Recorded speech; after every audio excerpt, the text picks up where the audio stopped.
l'histoire du petit âne de Béthanie. Quand j'étais un petit âne, j'habitais un joli village qui s'appelle Béthanie, pas très loin de Jérusalem. Un beau jour de printemps, j'étais attachée près de la porte de mon maître à l'entrée du village, et voilà que deux messieurs s'approchent et commencent à me détacher. Mon maître sort de la maison et crie d'un ton furieux « Mais qu'est-ce que vous faites là ?» Les messieurs répondent « C'est le Seigneur qui en a besoin. » Ils me détachent tout à fait et m'emmènent avec eux. Je me suis laissé faire parce que je voulais savoir qui était le Seigneur. Mon maître nous suivait, tout radouci.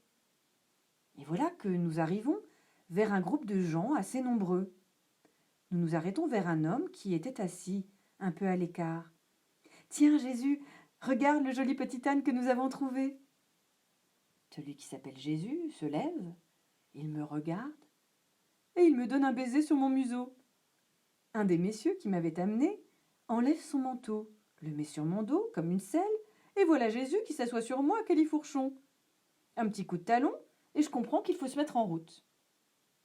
À ce moment-là, il s'est passé quelque chose d'extraordinaire. Ils se mettent tous à enlever leur manteau ou leur veste et à les jeter sur la route devant moi. Cela faisait comme un beau tapis de toutes les couleurs, bien doux à mes sabots. Même mon maître a jeté par terre sa belle tunique à rayures toute neuve.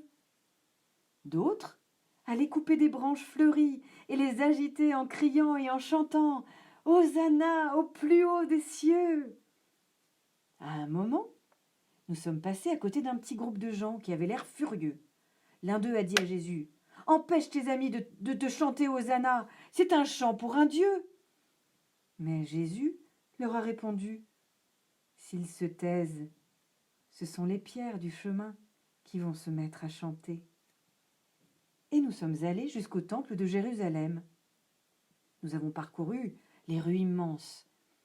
Jésus ne disait plus rien. À quoi pouvait-il penser? Plus personne ne chantait. Quand nous passions avec Jésus au milieu de la foule des gens, il nous regardait en silence. Certains disaient tout bas « Mais que vient donc faire Jésus à Jérusalem ?» Le soir, quand nous sommes revenus à la maison, j'étais très fatiguée. Et mon maître m'a dit « Je crois qu'aujourd'hui, tu as porté le roi du monde. »